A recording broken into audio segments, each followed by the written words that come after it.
Hello, this is Mr. Ray, and this is the story of how Dory finds her family. You can read along with me in your book. You will know it is time to turn the page when you hear this sound. Oh, let's begin now. Dory was a baby blue tang fish. She lived with her parents, Jenny and Charlie.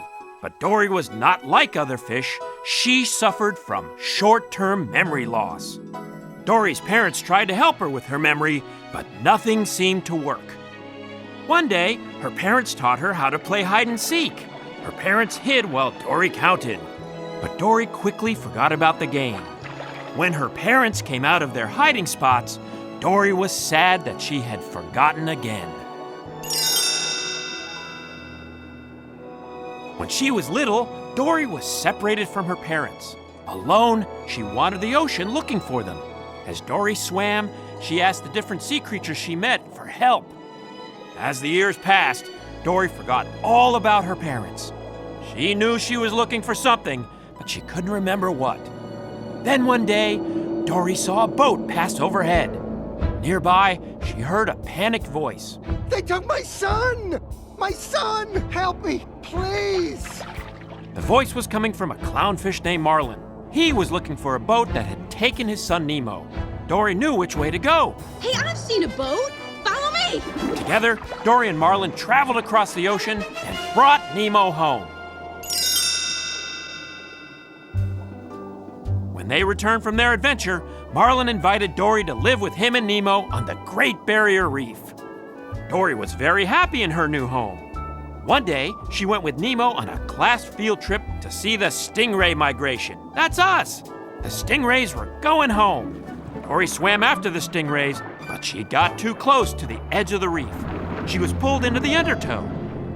As her whole world went black, she had a fuzzy memory of her parents. When Dory woke up, she had a strange feeling. I remembered something. I actually remembered something important. Marlin asked her what it was, but she couldn't remember. But Nemo had overheard Dory muttering about the jewel of Morro Bay, California. When he told Dory what she had said, it triggered another flashback. My family! I remember my family! They're out there somewhere. Let's go. We have to go. Dory raced off, but Marlin pulled her back. No, Dory, California's all the way across the ocean. How come every time we're on the edge of this reef, one of us is trying to leave? For once, can't we just enjoy the view? Dory looked at Marlin sadly. Please.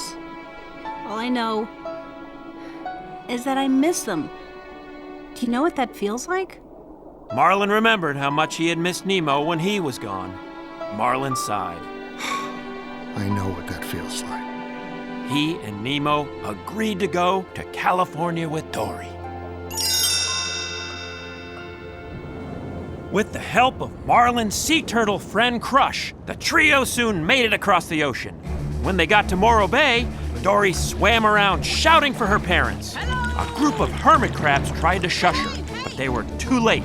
Dory had woken a giant squid. The squid chased the trio and grabbed Nemo, but the squid lost its grip, and the friends were all flung into a nearby kelp forest. As Marlin comforted Nemo, he lashed out at Dory. Go wait over there and forget. It's what you do best. Upset, Dory went to find help. Suddenly, she heard a voice. Won't you please join Dory us as we swam to the explore surface, wonders calling out of to the Nemo and Marlin. Guys, I found help. Marlin and Nemo caught up with Dory just in time to see a pair of hands grab her and take her away in a boat.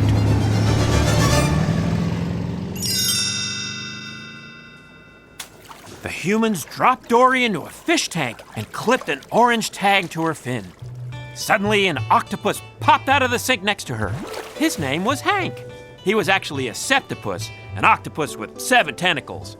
Hank told Dory that she was in quarantine, where sick animals were treated before being released back into the ocean. Then he explained what her tag meant. It's a transport tag for fish who can't cut it inside the Institute. They get transferred to permanent digs, an aquarium in Cleveland. Dory told Hank that she couldn't go to Cleveland. She had to get to the jewel of Morro Bay, California to find her family. Hank looked at her confused. That's this place, the Marine Life Institute, the jewel of Morro Bay, California. You're here. Dory gasped. I'm from here! Hank asked her what exhibit she was from, but Dory couldn't remember. The octopus offered her a deal. If he helped Dory find her family, she would give him her tag so that Hank could go to Cleveland in her place. Dory agreed, and the pair took off. As Hank and Dory wandered the Institute, they met Bailey, a beluga whale who could use sound waves to see, and a whale shark named Destiny. Destiny knew Dory. You and I were friends. We'd talk through the pipes when we were little. You from your exhibit, me from here. We were pipe pals. Destiny told Dory that she was from the open ocean exhibit. She suggested that Dory swim through the pipes to get there, but Hank couldn't fit into the pipes, and Dory was worried she would get lost on her own.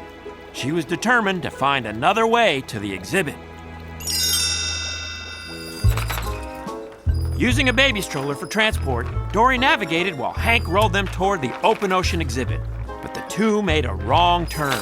They ended up in the touch pool, a tank where children got to touch sea creatures. Hank was scared, but Dory encouraged him to just keep swimming. Finally, they escaped. Dory looked up. They had made it to the open ocean exhibit. Dory gave Hank her tag. You know, I think I'm gonna remember you. Hank shook his head. You'll forget me in a heartbeat, kid. I'll have a hard time forgetting you, though. Gently, Hank dropped Dory into the tank.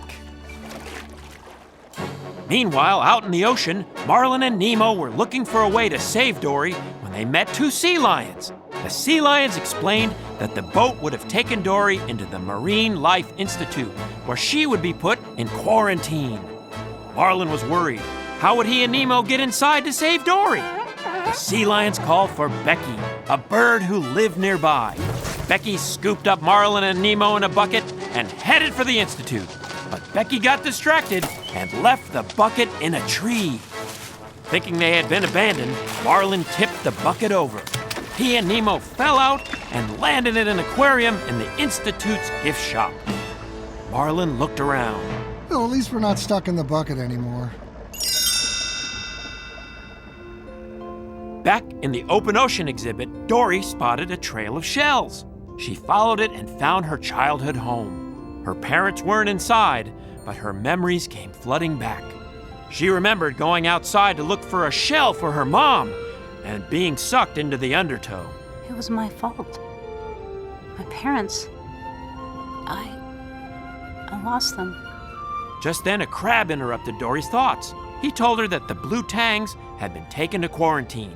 Dory couldn't believe it. What? No, my parents are back in quarantine? They're being shipped to Cleveland, but I just got here. The crab gave Dory directions back to quarantine. Without Hank around, she would have to go through the pipes. Steeling herself, Dory bravely swam forward. But try as she might, Dory couldn't remember the directions. In no time, she was lost. Then Dory remembered Destiny. She called out in whale to her friend. Bailey and Destiny gave Dory directions to quarantine. Dory was almost there when she ran into Nemo and Marlin. They had found a way out of the gift shop aquarium and into the pipes. They had been looking for Dory. Marlin apologized to Dory, then he headed back down the pipes. Follow me, it's time to head home. But Dory wasn't ready to go. Wait. My parents are here. The trio continued through the pipes together toward quarantine, but Dory was nervous to meet her parents.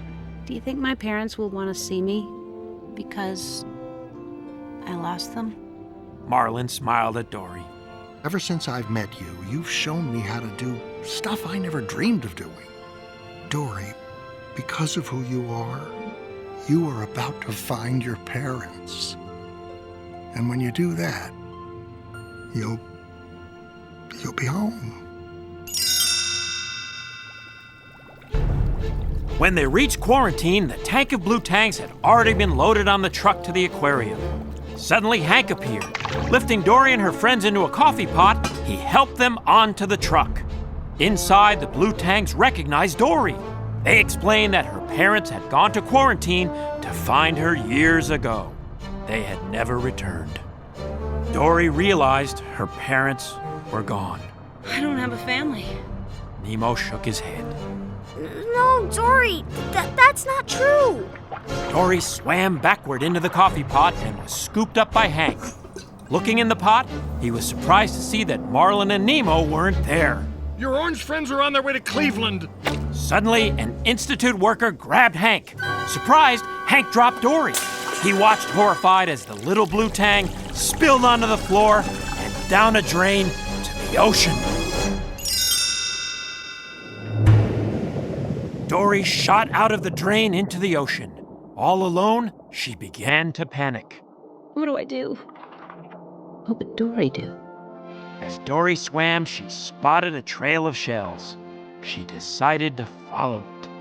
In the distance, Dory saw two figures moving toward her. It was her parents. They were overjoyed to see Dory. Crying happily, they pulled Dory close. She smiled. It's you. It's really you. Dory's parents explained that when they didn't find her in quarantine, they realized that she must have gone through the pipes to the ocean. They knew they had to do the same thing. They had been waiting in the same spot for years, hoping Dory would return. When her parents asked her if she had been alone all that time, Dory suddenly remembered her friends. Marlin and Nemo were still on the truck. Dory and her parents swam toward the Institute. Dory called out to Destiny to help them. Bailey and Destiny jumped out of their pools and into the ocean. The whale shark was thrilled to see Dory. But Dory didn't have any time to waste. Bailey had used his special sight to locate the truck. Dory asked some otters for help. Destiny flipped Dory toward the truck, and one of the otters caught her. On Dory's signal, all the otters began to hug. It was a cuddle party. Traffic stopped. The otter brought Dory to the back of the truck. Hank took Dory and placed her into Marlin and Nemo's tank. Nemo was excited to see Dory. Dory, you came back! Dory smiled at him and Marlin. She couldn't leave her family. Suddenly, Hank knocked on their tank. The fish had to find a way to get back to the ocean before it was too late. As Marlin called for Becky, Hank put Marlin and Nemo into the bucket. Hank had just picked up Dory when Becky swooped in and grabbed the bucket. She didn't realize Dory was still on the truck. Dropping Marlin and Nemo into the ocean, she turned around to go back for Dory. Back on the truck, Dory tried to convince Hank to come with them. She didn't want him to go to Cleveland. Because the best things happen by chance, because that's life, and that's you being with me, out in the ocean, not safe in some stupid glass box. Hank agreed. Just then, the truck door slammed shut, locking Dory and Hank inside. Hank was ready to give up, but Dory refused. There's gotta be a way, there's always a way. Looking up, the two spotted a vent in the ceiling. Hank was relieved. Holy carp, there is another way. Together, the pair squeezed through the vent. Holding Dory, Hank stretched himself across the windshield. The two Institute workers inside the truck jumped out. Hank took the driver's seat and set Dory in a cup. He steered while Dory navigated. Dory knew they had to get back to the ocean. Nervously, Dory looked at Hank. She was going to ask him to do something crazy. He smiled. I'm okay with crazy. Together, they drove the truck off the road and into the ocean. Dory, Hank, and the rest of the fish fell into the ocean where Dory's friends and family were waiting. They were free.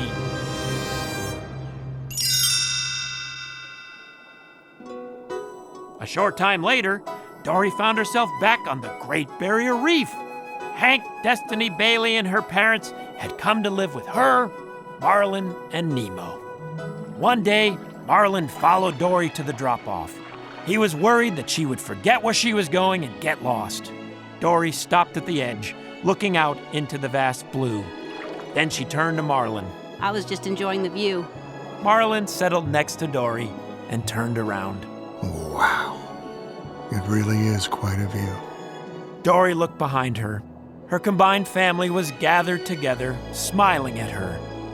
Dory had a feeling she'd remember this moment forever.